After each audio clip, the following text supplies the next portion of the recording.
Hey guys, Grifton here. I am in Tauren form today. You're welcome, all you Taurens out there. Trying to show some Tauren love. But today I want to talk about Wrath of the Lich King.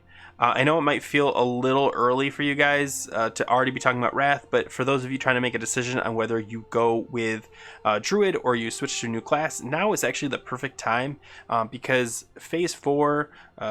you've got ZA and badge gear. Now is the time. If you are going to switch classes, you should do it so you can start getting geared up so you can pump right through leveling on your new tune.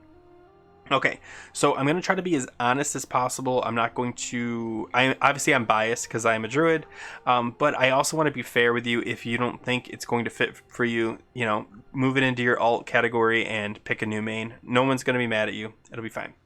Okay, so first we're going to talk about the class in TBC, and then we'll talk about what they're going to turn into in Wrath.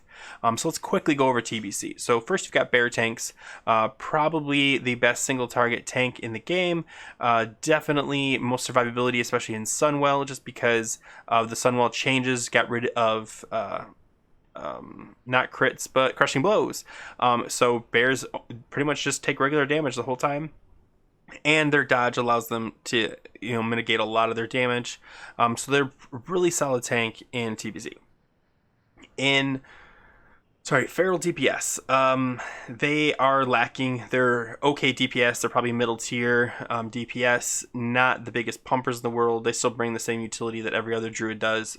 But if you do have a feral DPS and not a feral tank, you can obviously have them swap to tank, and that is a utility in and of itself. Then you've got balanced druids, the other DPS, the casters. They are slightly better than feral DPS when it comes to DPS. They do have mana issues, so they are more utility. They've got that crit chicken buff that everyone likes, and they've got insect swarm and fairy fire, which makes them great utility class. But the DPS is also probably like B tier, maybe high B tier, but like B tier. And then you've got Resto Druids. So they are actually, I'm a Resto Druid. I'm going to turn into a Resto Druid. They are a really good utility class. They've got those hots, which pretty much, I've tanked and had Resto Druids, and I've tanked and not have Resto Druids, and you can tell the difference. They definitely soften, the blows of big hits because of those constantly rolling hots. So they're definitely loved in the community. They're not necessarily top parsers. I know I've seen Druids, top healing charts, but, that's not necessarily their goal. They can't cast in Tree of Life form, so they can only do certain spells. It's kind of a limitation, and they have a slow to their walk, so I see a lot of them die to like AoE damage and things like that, like get out of fire, and it takes them like a minute. So like there are some downsides to Resto Druids, but overall they're pretty good. Okay, so we have that's like the briefest I can come up with for TBC. Now let's talk what happens to them in Wrath. So first, let's talk tanking, and I'm going to try to be as honest as possible. Are Druid tanks the top tank in any aspect? Not really. The only thing you could say is they have the biggest health pool. I mean, so here's something you should understand. And this is general in Wrath. The class specs become very, everything is acceptable. Everything is useful. Whatever class you bring, you can make it work. So if you do have a bear tank, you'll be fine. If you do have a paladin tank, you'll be great. If you have a DK or a warrior, it'll work. Even though warriors are considered the worst tanks in Wrath, you can still somehow make it work.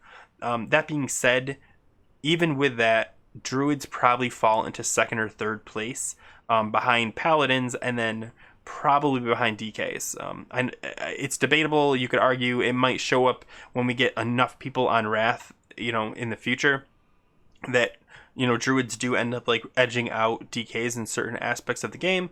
But DKs just have certain survivability that druids don't. Paladins by far are the best tank in the game. If you want to be like the number one tank, you should probably consider going paladin. I mean that, like, if you really want to be like that, that top guy, big guy, pumper, paladins are going to be it for both healing and for tanking. So consider that. I just want to put that out there. I don't want to pretend like they're not. So druid tank's still viable, but not as viable as they were in TBC. Now, when it comes to feral DPS, it's kind of an interesting discussion. So I want to discuss this a little bit more directly. So back in the day, when you picked feral, you would actually kind of pick a feral tree that works both for DPS and for tanking. It's not going to be as easy, so you're not going to have just like a feral spec that allows you to do both. You kind of have to make decisions on which one you want to do. And the reason for that is actually not necessarily the tree itself, though there are like certain stuff in trees where only cats would take. It's actually because of the glyphs. So I'm a bear right now. So I've got Glyph of Mangle, Glyph of Maul, and Glyph of Growling, and they are specific to a bear. Now, if you want to be a true cat parsing DPS, you kind of don't want these. You want to get the cat ones that are much better for a cat. And now I want to explain why, because cat DPS is actually really solid in Wrath. It's definitely, man, if you are very good at the class, you can definitely A tier this. Like, you're up at the A tier. And the reason I say that, like with that caveat, is because cat DPS is probably, trying to think of any other class that might compete, probably the hardest class to play. There's a lot of spinning plates or balls in the air that you have to juggle, and it makes it hard to get those perfect parses, even more so than TBC. So you have to keep that in mind. Like, if you want to go cat, you might not be like the top tier, but you're definitely going to be up there. But in order to be up there, you have to know how to play your class really well. I've seen a ton of feral DPS in Wrath, and some of them are just spamming Mangle. Other ones are going through the rotation, keeping their dots up, using Tiger's Fury, using Savage Roar, making sure that's up at all times. So much stuff to do to be a perfect feral. But that being said, you can be a really pumper DPS, but you have to commit to it, and trying to do both bear and cat just doesn't work in one spec. However, because dual talent specialization now exists in Wrath, you could go feral bear and feral cat and be able to play both separately and just have to switch talents. No big deal. And that is something you might want to consider, especially if you want to go down that route. So feral DPS, at the end of the day, yeah, you're going to be good. You're probably going to be up there. And you're have to be good. So you have to be good to be good. You know what I mean? Okay. The next up I want to talk about is balance. So let's jump over to the balance tree really quick. It actually got some really good changes. Typhoon and Starfall. So this is going to help with your AoE problems. You also have Hurricane with no cooldown, which is great. So Moonkin form got a couple changes to fix the main problem I mentioned was balanced druids have mana problems. Every time you crit, you regenerate 2% of your total mana. That's actually huge. So pretty much, as long as you've got some decent crit going for you, you don't really have to worry about mana anymore. Like, I shouldn't say that, because everyone has to worry about mana, but you know what I mean. Typhoon it'll knock people back, which is really good for PvP, but I see it used a lot in PvE. It's a lot of fun. Starfall is just nuts. It's only 1.5 minute cooldown, and it is just nuts, man. It's so fun to do.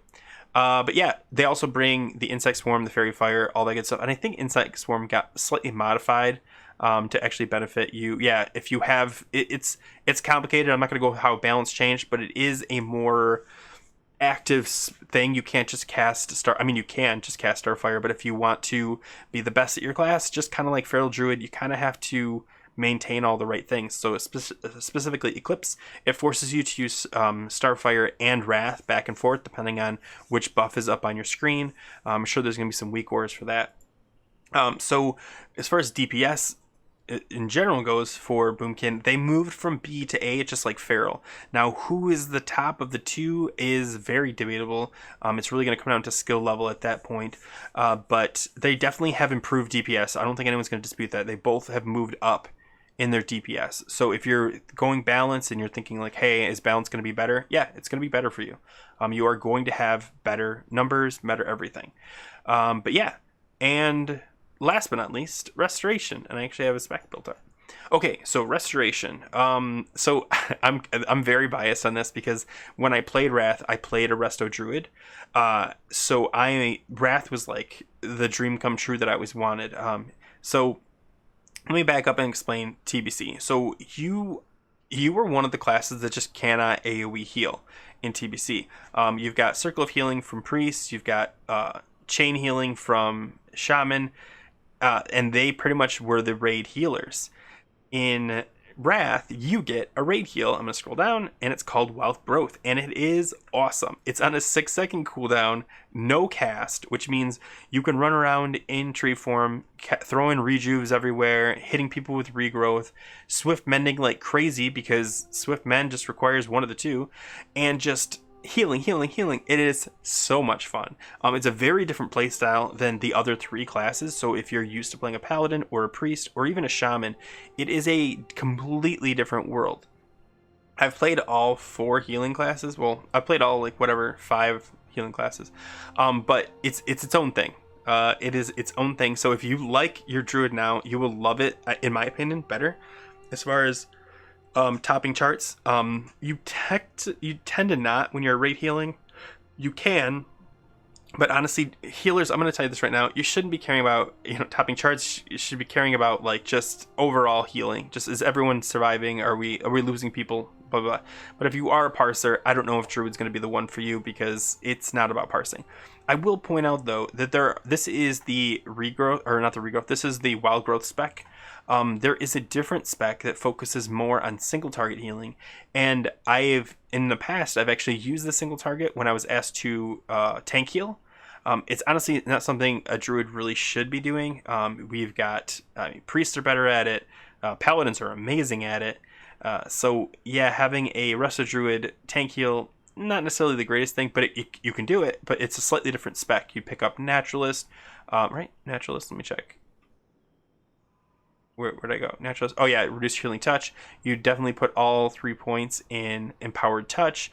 Just some small modifications here and there to make your nourish and your healing touch better. Now I do want to point out, while you're in Tree of Life, you can now cast, so you no longer have to sacrifice those healing spells for anything. Your new spell Nourish is essentially like your flash heal or flash of light. But honestly, most of the time you're using Rejuve, Life Bloom, Wild Growth, Swift Mend, Nature Swiftness, and that's it. I don't have it set up for how I would do it, but that's essentially what I would do. But yeah, so if you ask me, Resto gets better. Now, so let me go back and sum everything up. Druids, they get better, but they just don't get as good as the other classes get better too, because all the classes get kind of a step up, except for the warriors. They really take a drop. Feral druids definitely get stepped up. Be excited if you've been tanking because they don't want to take a feral DPS, but you're like, hey, I still want to play a druid. This is kind of the time where feral DPS is going to be some decent pumpers. Get out your, I don't know, I was gonna say wolf's head helm, but you don't wear that anymore. Get out your feral gear and get ready to pump. Balanced druids, yes, utility is still a great thing for you. Plus, you can now pump as well. So get excited about that. Get your AoE ready, because you can actually AoE. Oh, I forgot. Oh my gosh, I really wanna. I'm actually gonna respec to show you something really cool. Before away from feral druids also get AoE. Both feral bear and I know feral bear had swipe and hit 3 people, but now. So cats have swipe, and it hits everyone in front of you. So you can now do solid AoE as a feral, and it's actually very solid, very solid. So get really excited about that, because it hits hard on everyone. So yeah, so everyone's got AoE now. So there's no, oh, I can't AoE. Nope, you can. Yeah, so balance is really good, because it's improving. And then you've got Resto, which I think is the best time to play a Resto. For the most part. Cataclysm is really fun too. I know a lot of people hate Cataclysm, but Resto Druid and Cataclysm is a lot of fun. Anyway, guys, so in my opinion, I think they all improve. I think the tanks improve the least, and it ends up sliding them down the list a little bit, though they are still great. They're not like paladins in Classic, where they're tanks, but they can't really do much. They can do everything. They just aren't as good as paladins and arguably blood DKs. So I hope that at least paints a clear picture. So if you're deciding on a druid, I hope this either swayed you into the Druid lifestyle or at least away from it enough that you can consider picking something that fits your, choices better. Anyway, guys, if you have any questions about the specs and stuff like that, feel free to throw them in the comments. I didn't want to go into too much detail, just because there's tons of videos about what comes out in, Wrath for this. But they're very fun specs to play. Anyway, guys, I hope this was helpful. Yeah. Leave comments, all the good stuff. Thanks for watching, guys. And as always, take care.